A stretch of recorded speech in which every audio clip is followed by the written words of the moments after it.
Hello students, welcome to my channel कीमोफिलस लॉरिका। कैसे हैं आप लोग? नीट का एग्ज़ाम आने ही वाला है जल्दी। आई होप आप लोग प्रिपरेशन कर रहे होंगे, बिल्कुल ऐसे ठंडे नहीं पड़ गए होंगे, क्योंकि बहुत टाइम से वो लॉकडाउन के फेज़ में सब लोग सुस्त चले हैं। बट भाई सुस्त होके कुछ नहीं होगा, पेपर आ रहे हैं, पढ़ना तो शुरू दोबारा से करना पड़ेगा और रेगुलर स्टडीज़ करनी पड़ेंगी। तो कंपटीशन फोकस की रिमेनिंग 2 वीडियोस रहती हैं उस चैप्टर की। कुछ न्यूमेरिकल्स हैं, कुछ असर्शन रीजन प्रॉब्लम्स हैं, उसके रिगार्डिंग मैंने दोनों वीडियोस शूट कर ली हैं और एक तो आपको ये वाली मिली जाएगी, इसके बाद दूसरी नेक्स्ट भी। एंड पहले मुझे लगा कि ये पेंडिंग है, इसको कवर अप कर लेते हैं, फिर नेक्स्ट चैप्टर सॉल्यूशंस हम स्टार्ट करेंगे।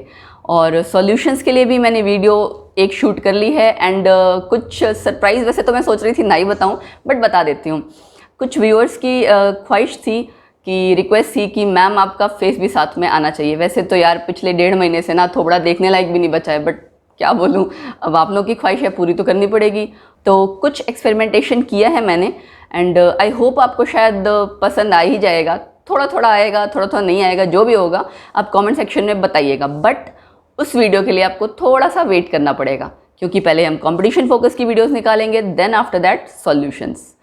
सो दिस वाज ऑल जो मुझे कहना था। And one more thing, Facebook page पे रेगुलर मैं कुछ ना कुछ क्वेश्चंस या कुछ ना कुछ पोस्ट कर रही हूँ। आप लोग प्लीज़ जाइए, पेज को लाइक कीजिए, फॉलो कीजिए। उस पर जो भी क्वेश्चंस मैं डालती हूँ, आप उसको चाहे जनरल साइंस के, जनरल, ऐसे तो जनरल केमिस्ट्री है एक्चुअली, क्योंकि वो क्वेश्चंस बहुत बेसिक हैं, सिंपल है। धीरे धीरे मैं उसको एडवांस क्वेश्चंस की तरफ भी लेके जाऊँगी और कुछ ना कुछ इंटरेस्टिंग एलिमेंट्स उस पर मैं हमेशा पोस्ट करने की कोशिश करती हूँ।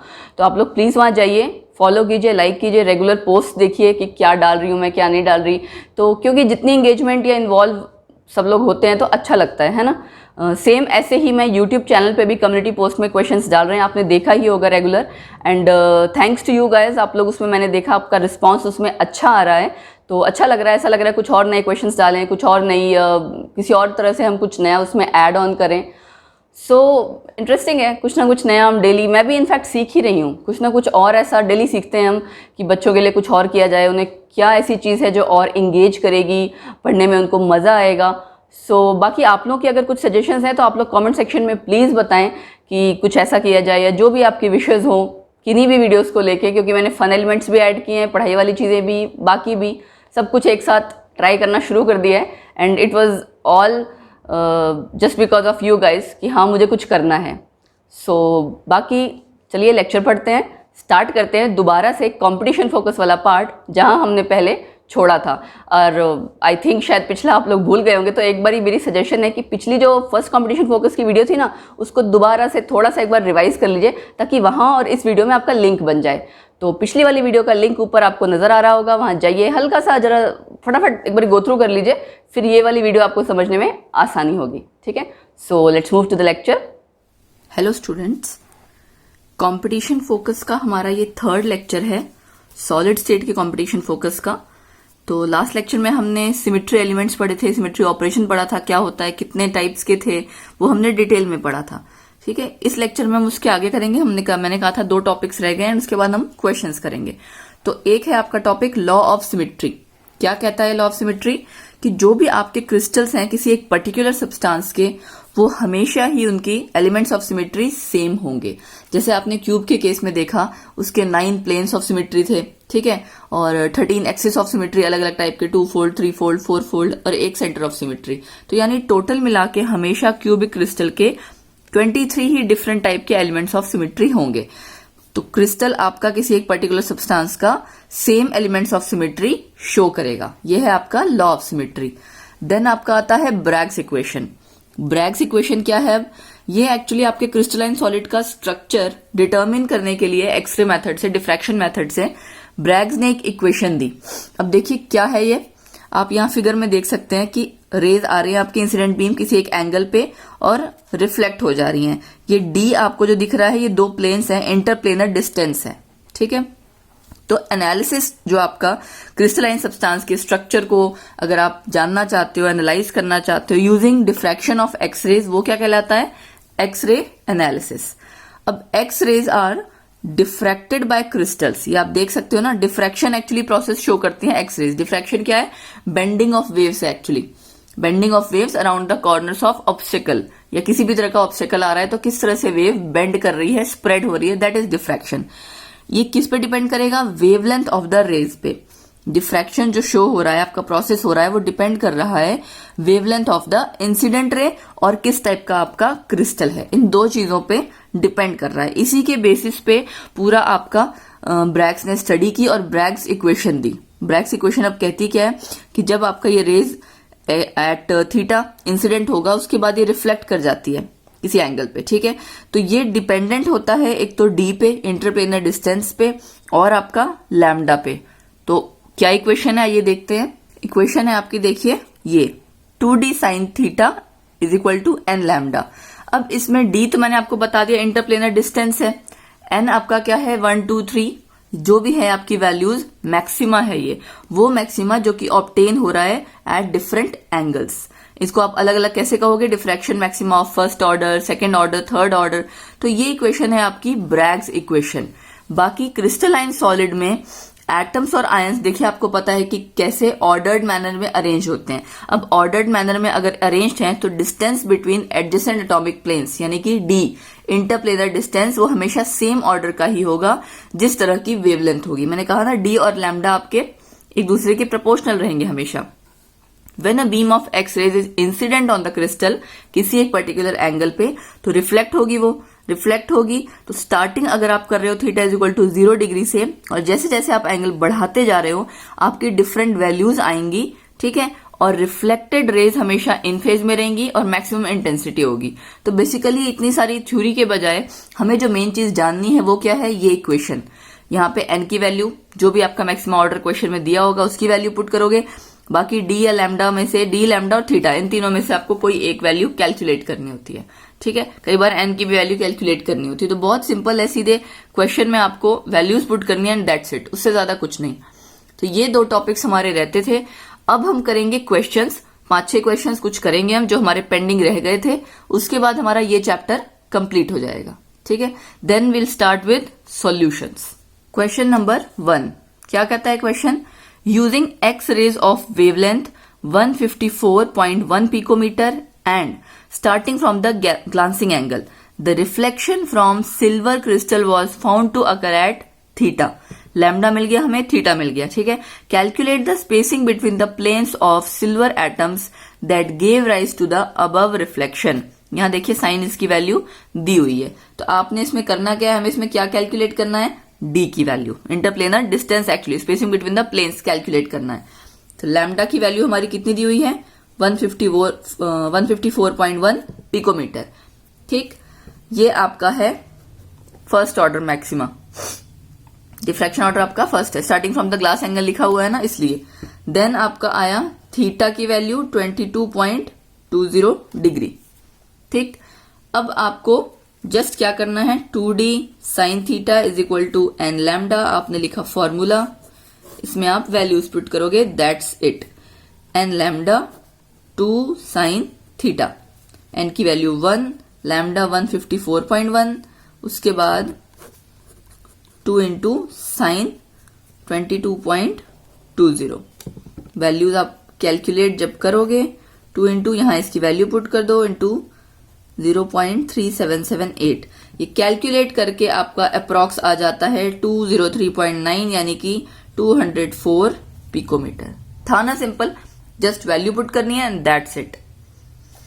नेक्स्ट क्वेश्चन है आपका अ रिफ्लेक्शन फ्रॉम 111, ये क्या दिया हुआ अभी बताती हूं मैं। Planes of a cubic crystal was observed at a glancing angle of 11.2 when X rays of wavelength 154 picometer were used. What is the length of the side of the unit cell? आपको निकालना है unit cell की as, side unit, ठीक है, side उसका वो निकालनी है आपने वैल्यू। तो आप इसको देखिए, यहाँ इसमें भी लैम्डा कितना दिया हुआ है? 154 पिकोमीटर, एन की वैल्यू 1 दी हुई है, थीटा आपका 11.2 दिया हुआ है। क्या रह गया अब? तो यहां से पहले आप निकालोगे डी की वैल्यू, इंटरप्लेनर डिस्टेंस निकालोगे। 2d sine theta is equal to n lambda. Calculate जब हम करेंगे ये D111 के लिए, ये आपको देखिए मिलर इंडिसेंस जो वैल्यू होती है वो दिए हुए हैं, ठीक है। ये मिलर इंडिसेंस एक्चुअली दिए हुए हैं, हमारे सिलेबस में नहीं है, मतलब इसके रिगार्डिंग क्वेश्चंस आपके जी या नीट में नहीं आते हैं, पहले आया करते थे। इसलिए हमने ये टॉपिक नहीं पढ़ा है, एडवांस से अब ये ग्रेजुएशन लेवल पे आता है। फाइन, तो आपके लिए बस ये जानना जरूरी है कि हाँ ये क्या चीज थी 111, इसलिए मैंने आपको बता दिया। बाकी फॉर्मूलाज अलग अलग आएंगे, इसके बाद हम पहले डी कैलकुलेट करेंगे फिर ए कैलकुलेट करेंगे। ठीक, तो डी आपका कैसे आ जाएगा, n lambda divide by 2 sine theta, 1 into 154 divide में 2 इंटू 0.1944। देखिए यहाँ दिया हुआ है वैल्यू, ऑलमोस्ट ये दी ही होती है तो कैलकुलेट करना इजी हो जाता है। 396 पिकोमीटर। क्लियर, ये हमारी वैल्यू निकली डी की। अब क्या करना है आपको, जब आपको ए की वैल्यू निकालनी है एच की, है ना, तो आप क्या करेंगे, क्यूब के लिए देखिए डी एच के एल, ये फॉर्मूला होता है, एच ऊपर रहेगी यानी ए की वैल्यू एच स्क्वायर प्लस के स्क्वायर प्लस एल स्क्वायर। ये मिलर इंडिसेस हैं जिनको हम यूज करते हुए जिनके हम ए की वैल्यू कैलकुलेट करेंगे। तो ये आपका डी 111 था, 111 ए की वैल्यू आपने कैलकुलेट करनी है 1 square plus 1 square plus 1 square का पूरा रूट। किसके बराबर है ये, 396 पिकोमीटर भी आपने ऊपर कैलकुलेट किया। तो यहां से आपकी ए की वैल्यू क्या आ जाएगी, 396 रूट 3 यानी कि 686 पिकोमीटर। क्लियर, ये आपका हो गया आंसर। 2 क्वेश्चंस हमने किए हैं डिफ्रैक्शन पैटर्न के। सिमिट्री के रिगार्डिंग आपके क्वेश्चंस वैसे कम ही आते हैं, बट स्टिल अगर आप आएंगे तो डायरेक्ट क्वेश्चन आएंगे, टफ नहीं आता है। ठीक, तो अब आगे बढ़ते हैं, कुछ और क्वेश्चंस करते हैं। नेक्स्ट क्वेश्चन है आपका, the vacant space in BCC lattice unit cell is. अब ये देखिए यहाँ क्या पूछा हुआ है, BCC unit lattice unit cell में वेकेंट स्पेस पूछी है। आपने पैकिंग एफिशिएंसी कैलकुलेट की हुई है बीसीसी के लिए, ये क्वेश्चन आया हुआ है एआईपीएमटी में 2015 में। ठीक है, तो आपने अगर पैकिंग एफिशिएंसी यानी पैकिंग फ्रैक्शन कैलकुलेट किया है तो आप उसको अगर 100 में से माइनस कर दोगे तो क्या वैल्यू आ जाएगी, वेकेंट स्पेस। बीसीसी के लिए पैकिंग एफिशिएंसी कितनी थी, पैकिंग फ्रैक्शन 68% थी पैकिंग वाली। ठीक है, आपने क्या किया, इसको 100 माइनस 68, वैल्यू आ गई 32%। बहुत सिंपल क्वेश्चन। ठीक है, देन नेक्स्ट है, if the unit cell of a mineral has a cubic close packing array of oxygen atoms with m fraction of octahedral holes occupied by aluminium ions and n fraction of tetrahedral holes occupied by magnesium ions, m and n respectively are। ये जी advance में आपका 2015 में आया हुआ है। इस question को हम करते हैं, चलिए सॉल्व। सबसे पहले क्या करेंगे, सीसीपी लैटिस में आपका z की वैल्यू कितनी होगी, यहाँ पे सीसीपी एफसीसी है तो यानी z की वैल्यू आपकी यहाँ पे हुई 4। ठीक है, नंबर ऑफ ऑक्सीजन एटम्स कितने आ जाएंगे पर यूनिट सेल, यानी कि 4। ठीक, O2 नेगेटिव आपके 4 हो गए, तो नंबर ऑफ ऑक्टाहेड्रल वॉइड्स उतने ही होंगे जितने एनायंस होते हैं, और नंबर ऑफ टेट्राहेड्रल वॉइड्स कितने होंगे, डबल, है ना, तो यानी कि 8। अब उसने दिया हुआ है कि m fraction of octahedral voids is occupied by aluminium ions, यानी कि Al+3 आयंस कितने प्रेजेंट हुए, 4m, यही हुए ना, ये देखिए आप दे रखा है m fraction of octahedral holes occupied by aluminium ions, तो एल्यूमिनियम आयंस कितने हुए, 4m, 4 मल्टीप्लाई m, यानी कि दूसरा आपका कितना हुआ, मैग्नीशियम आयंस, इसके अकॉर्डिंग n, मैग्नीशियम कैटायंस आपके हो गए 8n।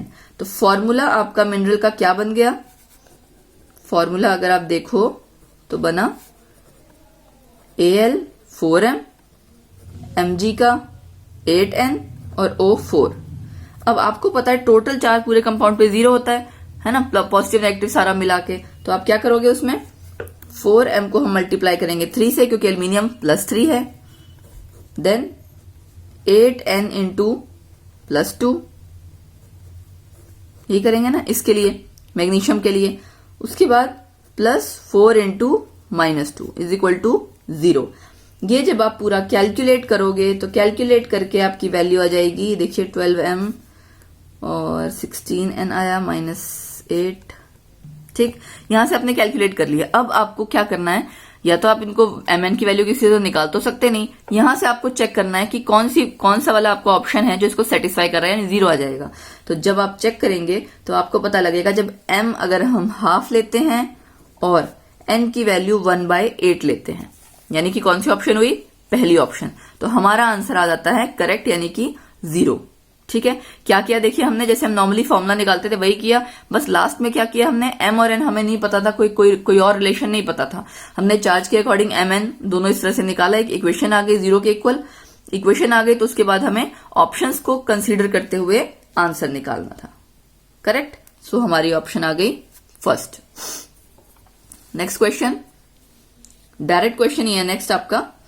देखिए कैल्शियम फ्लोराइड आपको दिया हुआ है having fluoride structure, coordination number पूछा है फॉर कैल्शियम आयन और फ्लोराइड आयन।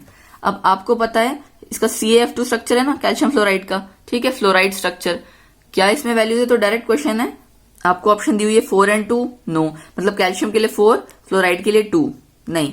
कोऑर्डिनेशन नंबर पूछा है, 6 and 6 भी नहीं है, 4 and 8 भी नहीं है, 8 and 4 है। इसमें बच्चे कई बार कंफ्यूज कर जाते हैं, तो आपको ध्यान देना है 8 and 4, कैल्शियम के लिए 8 है, फ्लोराइड के लिए 4 है, तो यानी क्या आ जाएगा आपका आंसर C। देखिए क्वेश्चन आपका आया हुआ है नीट फेज 2 में 2016 में।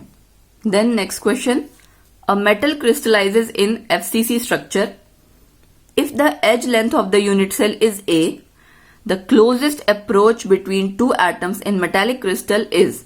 ये आपको अगर याद हो डिस्टेंस क्लोजेस्ट नेबर का a के साथ रिलेशन और रेडियस का a के साथ रिलेशन यानी h के साथ रिलेशन हमने ऑलरेडी किया हुआ है FCC के लिए।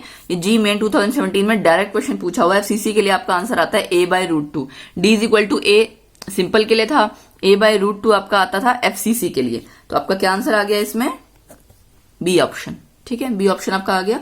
नेक्स्ट क्वेश्चन करते हैं। सो this was the last question. ठीक है, हमने क्वेश्चंस किए, देखा हमने कि कैसे कैसे क्वेश्चंस डायरेक्ट भी आए हुए हैं, सिंपल भी आए हुए हैं, थोड़े बहुत आपके फॉर्मूले में जस्ट पुट करने वाली चीजें आए हुए हैं। तो इस चैप्टर में सॉलिड स्टेट में काफी क्वेश्चंस निकल के आते हैं, नीट के लिए भी और जी के लिए भी। तो आपने उसके अकॉर्डिंग प्रिपेयर करना है। मैंने कॉम्पिटिशन फोकस एंड चैप्टर दोनों पूरा कंप्लीट कर दिया है। You can go through it thoroughly और ये चैप्टर अपना प्रिपेयर कीजिए। So that's all for this lecture. Next lecture में हम पढ़ेंगे solutions. Thank you. So guys, आप लोग को मेरी वीडियो कैसी लगी प्लीज़ ज़रूर बताएं नीचे कमेंट सेक्शन में भी, और अगर पसंद आ रही है तो लाइक करें, शेयर करें, सब्सक्राइब करें चैनल को। जो लोग नए हैं स्पेशली उनके लिए डिस्क्रिप्शन में आपको सोशल मीडिया हैंडल्स नज़र आ रहे होंगे, उनको भी जाके प्लीज़ फॉलो कीजिए। सारे सोशल मीडिया हैंडल्स पे मैं कुछ ना कुछ डिफरेंट ही पोस्ट करती हूँ, तो ऐसा नहीं है कि आप सबको फॉलो करेंगे तो आपको एक ही जैसा कंटेंट मिलेगा, सब जगह नई चीज़ें हैं। तो keep following them, keep watching my videos, keep unrolling the mystery of chemistry with myself, Lorika. Thank you. Love you all.